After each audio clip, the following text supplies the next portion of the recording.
Evening, boys and girls. TMA Friday Night Live. We'll get all your opinions through for the game on Sunday at Bramall Lane between Sheffield United and the mighty Hornets. High-flying Hornets, as I say. It'd be lovely if I carry on saying that after Sunday, mate. But evening all.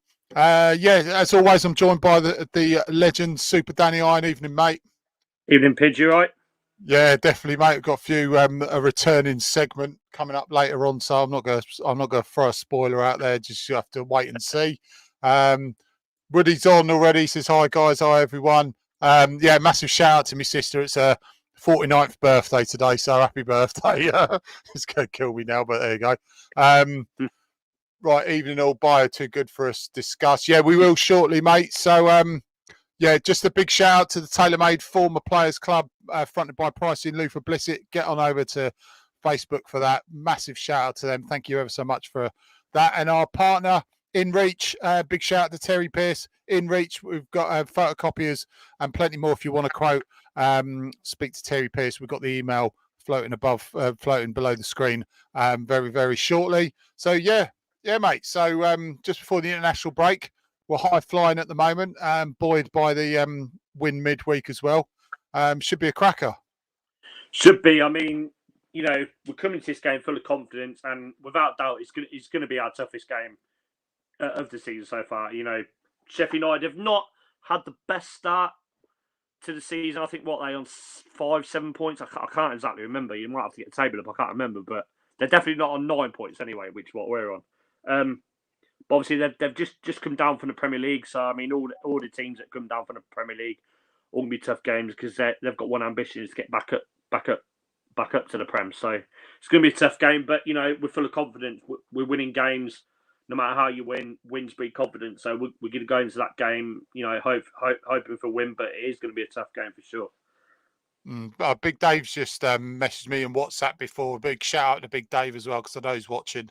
Saying that apparently, and I'm not tempting fate, he said apparently with the bookies were odds on favourite to win it.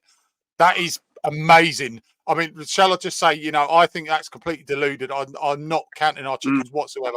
This is Sheffield United. They've just come down.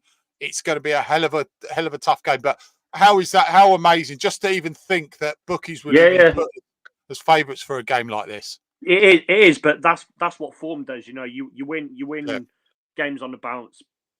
Bookies, whoever. I mean, everything just turns in your favour. But like I just said, it is going to be a tough game. But we're full of confidence at the moment. So, I mean, if we can go there and get a result, you know, even a point, Watford fans, I think, included, will start actually thinking we're actually a serious side this season. If we can go there and get something, I mean, the most important thing is obviously putting in performance, which I think we will, because we've seen that already this season, and I think you'll see it throughout most of the season. We're going to be putting in performance this season, win, lose or draw, and I think we'll just have to take that, you know.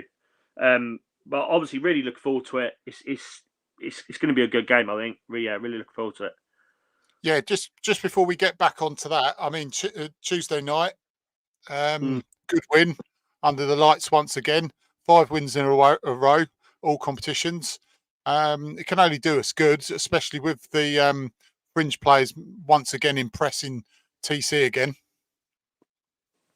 Definitely. I mean, that's the thing I've noticed this season. You know, previous seasons, when we've been making subs, players not really coming on and making an impact. Whereas this season, I think most games, if not all the games, subs are coming on and are having an impact. And that's all you can ask for with subs. You know, you go back to the Millwall game, the first game of the season, Ravy just come on, gets the winning goal. What was the set? This MK Dons game. You know, Larucci and Barb got brought on within 5 minutes. Larucci gets an assist, Barb gets a goal. And then the Stoke game, you know, subs are making an impact. And the mate, we've won so many games, hard to remember. Obviously, the Derby game, you know, subs are making an impact. Quadra Bar again was was good when he come on against Derby, and obviously in the week, obviously Bar started. Vata's come on. I mean, Vata looks a hell of a player. I mean, it is slight disappointment we haven't seen him in the league yet, but I'm sure it's a matter of time because Vata looks one hell of a player when he gets the ball. He looks frightening. So yeah. Yeah, I did tweet as well. I said, I don't care about this all calm down, don't get excited bullshit as far as I'm concerned. I'm enjoying every single moment of it. And like you said, it's great because you've just said, oh, I don't remember because we're winning so many games. I don't remember what game I'm on about. It's brilliant. Yeah. Honestly, it is a good thing, you know, all these games. Because like last season, for example, you knew where our last win was because it was only one win in 4 or 5, whatever. This season, we won 5 on the bounce. It's like, oh, who do we beat? Who do we beat? So it's great. I mean, we couldn't have jumped for a better start. Let's be honest. I mean, who would have thought would have been in this position where we are? 3 wins in the league, 2 wins in the cup. It's just a dream start, but long may it continue. But yeah. Absolutely, mate. Right, just throw out some comments, mate. Obviously, get your predictions through for Sunday as well. So obviously, I usually go for the boring 2-1. I'll get Danny's in a second. Gary, the good father himself, birthday boy last week. He says feeling this window has been a very good one. Still think we need another one more midfielder coming. Hopefully, that will happen. Looking like the owners are backing Tom. Scott Michael, evening, mate. It's his big task for Sunday. Hopefully, a 7th win out of 7. But it stands QPR. I think Luton's a shithole. Absolutely, mate. 100% agree with that. I think they're playing today.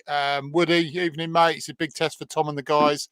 But the way Tom got the boys playing and the confidence the team will have from their 5 wins, can see us winning 3-1. Absolutely brilliant, positive here. My mum's watching as well, so your old man and my mum. Hi, Paul. She's saying, Gary, and the bloody draw was shit show. Getting City again, and why they are taking a home draw totally takes the piss. I know because Villa are away, so I don't know how they work that one out. All the players are having an impact this season, as we have no prima donnas in the team, and I think TC said that as well. It's just the culture, and we've got no individual players now. They're all literally working for each other, and it does help when we're winning as well. So yeah, I mean, Sheffield United, like we've already said, down from the Prem. Obviously Wilder in charge again. I didn't mind Wilder. Obviously I was pissed off that we didn't beat the scum at their place, but you know, he basically inherited a shit show and he couldn't do anything else. And to be fair, mate, as well. Yeah, go on, mate. Sorry, go on. Talking over. Go on, mate. Go on. No, I was just saying he called out a lot of things that we knew were wrong. So yeah that's mate. Sorry, mate. Go on, carry on. Yeah, literally, all Wilder. You know, what Wilder was never going to be a long-term option at Watford. He just come in just to see us the end of the season. What Wilder said, every fan was saying, but he just had the bollocks to say it, and some fans didn't like it, but bit rich when all the fans were saying the same thing. You know, the club needs revamping, this, that, and the other. And to be fair, it looks like they're finally. I mean, I don't want to tempt fate, but it looks like they've listened. They've listened this summer. I mean, started. You know, you turn back 3-4 weeks ago, everybody was saying, "Oh, this transfer window was poor. We needed more players in." Now look, we've signed 3 players in a week. That's how things can change. And we're probably going to sign 1 more today. Obviously, Ebasele is about to join. Maybe, hopefully, another one. But I mean, it's gone from me included. I mean, I wasn't really happy 3-4 weeks ago with a transfer window. But you know, like I just said, things can change. We've signed 3 players in a week, 3 players in a few days. In fact, it's gone from probably 6 out of 10 to actually probably 8, touching a 9 out of 10 this transfer window. We've got in players we needed. We've got in youth. We've got in experience. That's all you can ask for. I think we are in midfielders short with Loser going. Loser getting injured. So I think ideally you want to see us just add that cover in midfield. But if we don't, then we might have to look in the loan market or the free agent market. Etienne Capoue. Sorry, I had a bad cough there. But yeah, no, it's looking good. Yeah, the thing is, I said 3 or 4 weeks ago, and it's not. I'm not psychic or anything like that, but I did say to people, look, calm down, people. We've got like 4 weeks to go to the transfer window. You never know. in the back of my mind, I'm thinking, Jesus, if I keep coming out with this, I'm going to look like a right tit if we don't sign anyone else. But we look at the transfer window, I think it's been really good. We've signed some players for the future. We've signed Bonner and Sissoko that will fill the void at the moment. Bring on the youngsters that we've already got on the side. And then a season or so later, you've got 2 or 3 of these youngsters coming through as well. So it's all part of the master plan, as they say, hopefully. And we have I still think I'd love to be more positive. I still think we'll finish mid-table, but around 10th or 12th. But I'll tell you what, and to be honest, mid-table, I think a lot of fans will set for mid-table, considering the uncertainty in the summer. I mean, certainly, I'll just say, look, if we can finish mid-table, build Tom Cleverley a statue. I mean, all the stuff he's had to deal with. You know, it seemed like in the summer the owners were more focused on Udinese, and that's probably true. That is probably true, because obviously they almost got relegated last season. I mean, I think you saw last season. Let's hope Udinese get relegated. I mean, that probably would have been the worst thing to happen, you know, because then the owners would have had 2 clubs in the second division in the countries, and they don't want that. So they would have threw all that. I mean, they've done it anyway, but they would have thrown everything at Udinese to get them back up. So thankfully they stayed up, but it's yeah. I mean, Watford fans, you know as well as I do, Watford fans are so fickle and so pitying, so impatient. Just gotta believe in Tom Cleverley now. He's building a squad. Just let him cook. Yeah, long term, just let him, like you said, let him cook. Let him have this season. We're starting the transitional period is starting to lift now, and we're starting to see what they're trying to do. You know, young, hungry players coming through, and there's some really real positive signings coming through here, long term as well. And also on their part, if they turn out to be really good players, then we've got a good sell-on value for them. So they're looking as an owner. It's a best of both worlds there. Hello, Gary. He says, I think we are near the top. If we are near the top come Christmas, we have to go for it after Christmas. And you never know. Absolutely, mate. I mean, look, I'm just saying what I said at the start of the season, mid-table. But I'll tell you what, anything above that would be absolutely amazing. I mean, if we are top 6 come December, I mean, we absolutely have to be going for it. If we're in and around the top 6, you got to be saying, look, you've got to go for it now. I mean, and I think if you're Scott Duxbury, if you're Gino Pozzo, they're aiming for promotion, regardless of how good they think the squad is or how bad they think the squad is. It was in their best interest, mate. They're aiming for promotion, regardless. I mean, Watford fans are probably settle for mid-table. Got to be honest, me included. I think I'll settle for mid-table, but if we are continuing this kind of form, you know, I would want to be set for mid-table if we continue this. I want to be pushing for that top 6 because, you know, there's no good having this good start and this good run of form. You know, let's say, for instance, we are what, 3rd or 4th something in December. Mid-table, I mean, if we end up finishing mid-table after that, it's going to be one heck of a drop-off. So if we're in that top 6 come Christmas, top 6 has to be the aim after that. So let's enjoy it. Absolutely. I'm just having a look at Sheffield United. I mean, Cameron Archer left. They've had a few like Baldock, Ben Osborne, a very good player. I do like Ben Osborne. Ollie McBurney, who went to Las Palmas. Ollie Norwood, Chris Basham, who retired. So they've had a few like the well-established stars that were under Wilder going. They brought in Shackleton from Leeds. Kiefer Moore, absolutely. It's one of them. Callum O'Hare is a very good player. Tyrese Campbell. But Callum O'Hare and Kiefer Moore is certainly their standout players from the outside looking in. They got that lad on loan from Chelsea, didn't they? The defender. Can't think of his name. Is he just signed today, is he? Or is it? No, he signed a couple of weeks ago on loan. I can't think of his name. He's a defender from Chelsea. I'm trying to think of his name now. Gilchrist, that's it. Alfie Gilchrist. Good player. Good player, very good player. Yeah. So again, we've named them players. Very, very, very good players. So we are going to be after on our A game if we're going to get a result tomorrow. Sunday, sorry. Yeah, I think apart from I mean, Hoot last season, I still think was one of the best defenders in the Yeah, Championship, yeah. and my thing. But I think the best defender in the Championship at the moment, apart from Matty Baresi Pollock, is Anel Amahadovich, the Yeah, centre back for Sheffield United. I think he's yeah, excellent. yeah, yeah. Of No, his he's a standout. good player. Yeah, I mean, when they Yeah, got promoted 2 seasons ago, I mean, he was by far and away the best defender in the league. I mean, I think there was rumours of him leaving this summer, but it seems like he's stuck around. I'm pretty sure he's their captain. Could be wrong, but yeah, he's going to be. He's he's a good player. I mean, obviously we signed Jebison today against his yep. old club. I mean, it's so that's going to be interesting one if he's going to throw him in from the start, or will he bring him on a bench? I mean, Chris Wilder's come out and said today he's going to be in for a hostile reception, so let's just hope he can deal with that. I mean, you know, Jebison will be up for it against his old team, so I'm really looking forward to. Hopefully, I mean, if he is in the squad, really looking forward to seeing him play. Really am. Well, compared Jebison and Bayer, I know Dan. Sorry, Dan. We'll talk about it now. I mean, he's one of these ones a bit like Kamara did with when he's gone to Udinese and been loaned straight back. So he's Udinese player now, Bayo. Dan's saying he's too good for us. I mean, everyone's got an opinion. Yeah. I think like I'm on the fence for that. Bayo thinks he's too good for Watford, but he hasn't really shown that he's capable of being better than Watford.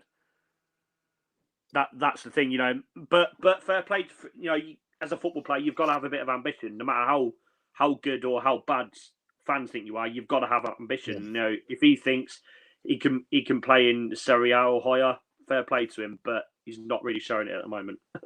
No, that was my only reservation. But Jebison's a fantastic signing. I think young, hungry, pacey, will fit into Tom's system as well. So it ticks all the boxes. And then also, you know, you got a lot of Watford fans saying, "Oh, he's only scored one goal or one Premier League goal, whatever else." But it was Premier League though.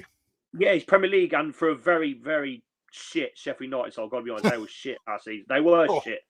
But, yeah. Awful. So you can't read too much into that. You know, you go back to his loan spell when he went to Burton Albion. Yeah, it's Burton Albion, but I mean, he scored bags of goals. I think he was only on loan for half a season or whatever, and he scored like 9 in 17. 12 goals, isn't it? 9 or 12 goals. Ridiculous record. So, I mean, if he can replicate that kind of form,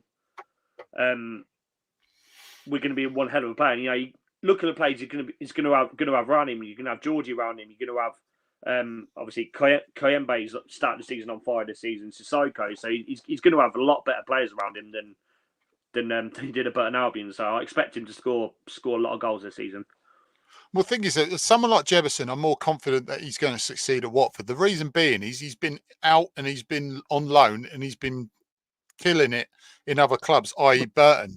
You've seen many people, when you look at a player from loan, do you want, no offence to Chelsea, do you want someone like at Chelsea at 30 grand a week, a 19-year-old who's literally sat on his backside and not done nothing? Or do you want someone like Jebison who's been killing it in League One or the Championship and scoring goals and gone back to his parent club? That someone like Jebison is a player that I want, to be fair, because he's done it. Exactly. It. Exactly. I mean, you look at the strikers that were available. There wasn't really anybody that stood out for me. I mean,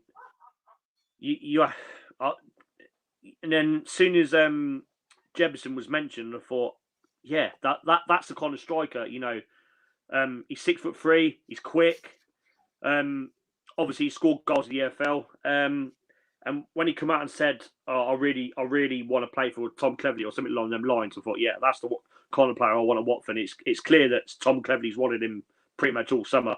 So they're the players you wanted around this club. Players that want to play for the manager, players that want to play for the club. So it can only be a positive signing for me, 100%.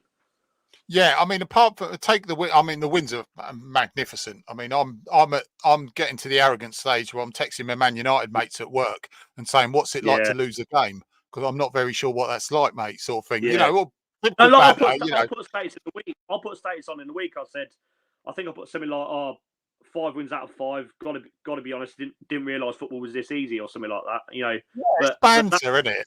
Yeah, it's banter, but that's what wins do. You know, you become a little bit arrogant, a little bit cocky. But even though we know it's banter, but that's what you do as a football fan. You know, you enjoy these moments because can't remember the last time we won 5 in a row, let alone first 5 games of the season. So let's just enjoy it, because it may not go on for much longer. So let's just enjoy it.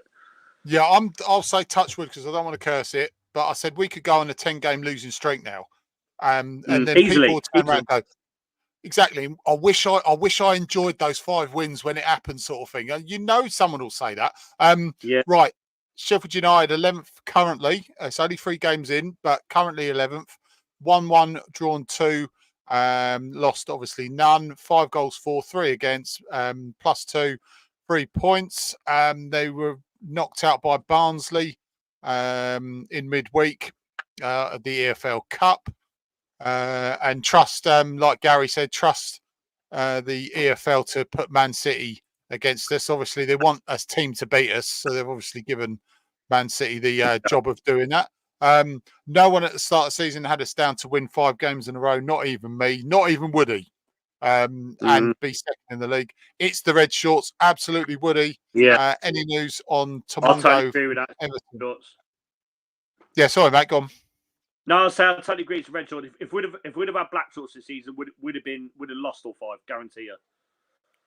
Absolutely, mate. I won't players that won't. I want players. Sorry, Rudy. I want players that won't want to put in the top on and give, the top on and give 100% every time, and no one that thinks they're better than any other player. Any news on Tom going to Everton? No, nothing, mate. It's not happening. Les Cheeseman, evening, guys. Yeah, Tom's not going to Everton, mate. He's not Marco Silva, put that way. Tom's buying into the project. It's a dirty word saying project, but they're all buying into what he's trying to achieve. And he's come out and said that, you know, he hopes now that the culture has changed. Now we haven't got a team of individuals.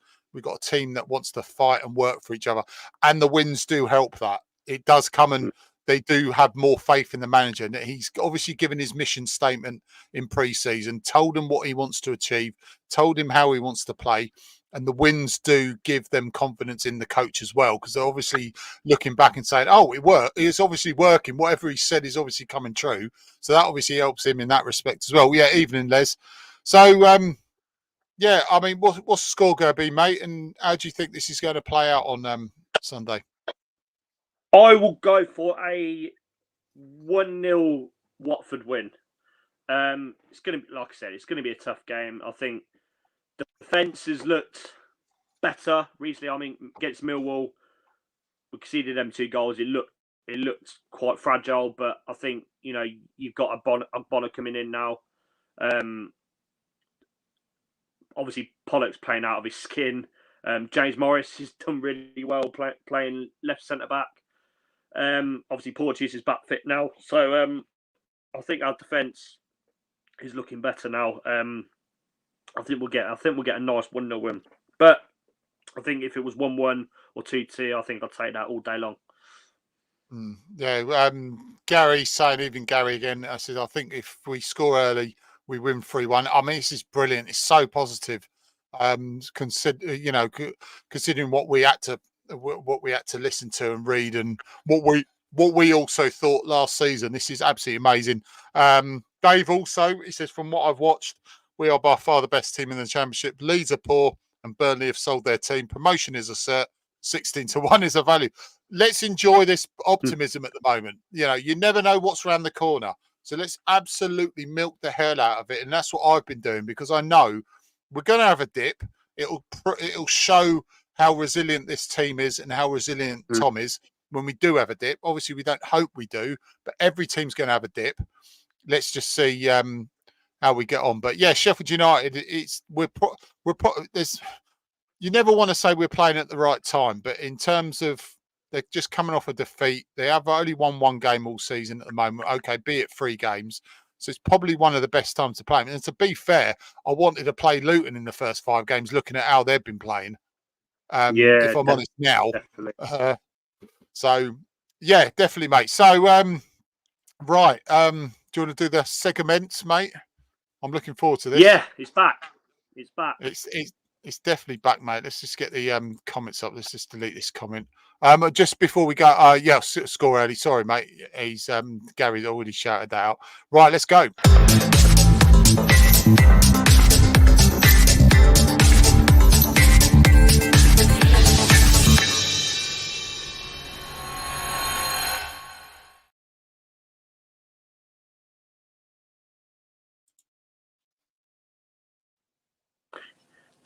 The long-awaited return is back.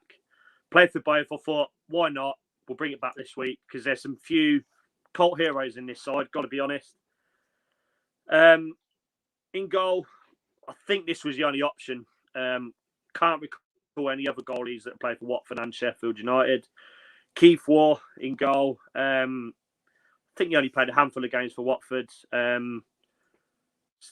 He definitely played a lot more for Sheffield United, that's for sure, in goal. I mean, that's evidence he played for Sheffield United before Watford, black and white picture.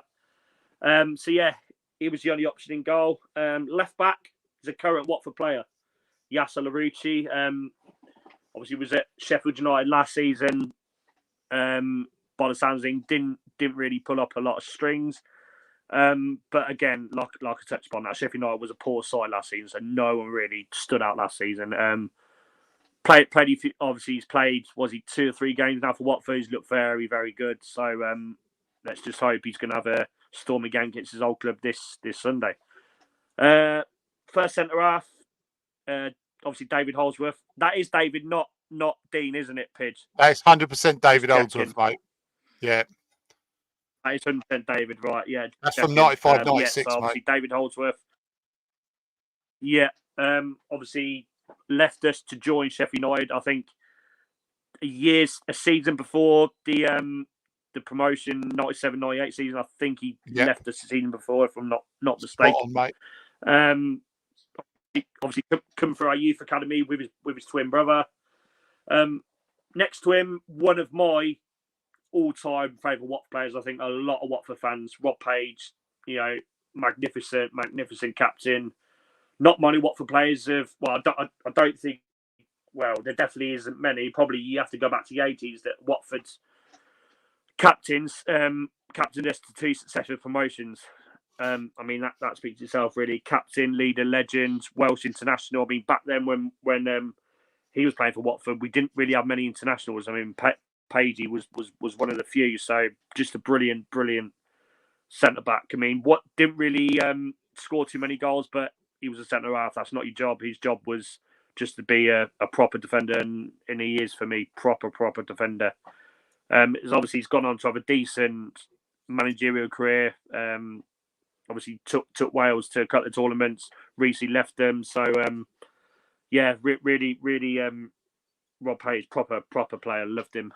Right back, Lee Bromby. I think he only spent a year at Watford. I think he joined us. I'm trying to think now. January 2008. I think he joined us from Sheffield United. And then I think he left the year later, January 2009. I'm pretty sure he then went back to Sheffield United, if I'm not mistaken. I think he scored 1 goal away at West Brom. Yeah, I think he scored, equaliser against West Brom, but didn't really do much else, to be honest. Didn't really rate him. 3 centre mids, not really a centre mid, but I think he played a few games at centre mid. John Harley's more of a left back by trade, but stuck him at centre mid because, like I said, I think he played a few games of his career at centre mid. Played for a host of clubs. I think Chelsea. Who else played for? Yeah, played for Burnley. Who actually trying to put Fulham? He might have played for. Obviously Sheffield United as well. That's why he's in this segment. Next to him, probably if you ask most Sheffield United fans, probably their greatest ever player, and not many people realise he come through the Watford Youth Academy. Tony Curry. He probably played less than 50 games maybe or something like that for Watford. And I think he's without doubt he's spent a lot of his career at Sheffield United. And I'm pretty sure he's got a stand named after him. So if you've got a stand named after you, then you must be an half decent player. So yeah, he's in there. Next to him, Lee Williamson. Again, play for a host of clubs. Obviously Watford, Sheffield United. Northampton Town, my local team, played for them as well. I think we signed him from Rotherham the same time as Will Hoskins. Liked him. He's quite a box-to-box player. Like the odd trick or two. Yes, so Lee Williamson's in there. Left wing, Darius Henderson, really just a huge. I ain't seen there's not many players I've seen at Watford that are built like him. Darius Henderson really is a huge striker, massive. I mean, when remember a goal he scored against Southampton, he took his top off and he was absolutely ripped to bits. Loved the scrap. You know, I've seen him getting a few tussles, but that was the kind of striker he was. Down the middle, literally right down the middle, Super Danny Webber, another striker. I just love watching him. Was gutted when he left, to be honest. I mean, I think he must have had some sort of falling out with Lewington because he was a really good striker. I mean, back then we used to sign a lot of players from Man United on loan, and he was one of them. Just a brilliant player. Again, like I said, gutted when he left. And then next to him, Paul Devlin, Brummy lads, obviously come through at Birmingham, Sheffield United. Obviously, I see there, and then towards back in his career, Watford. I think we signed him August 2003. Yeah, August 2003. I think we signed him. Just a very tricky winger. I mean, he did put in a really good cross in. You know, that I think that was his game, putting in those crosses. Really good player. So yeah, that's your 1 to 11. Played for both Watford Sheffield United, and obviously the manager is obviously the current Sheffield United manager, Chris Wilder. Obviously managed us two seasons ago, back end of 2022, 23. Obviously come in 15 games, basically slagged the club off, which all the fans were doing. Said how it was, and then that was it. So yeah, that's your segment for today.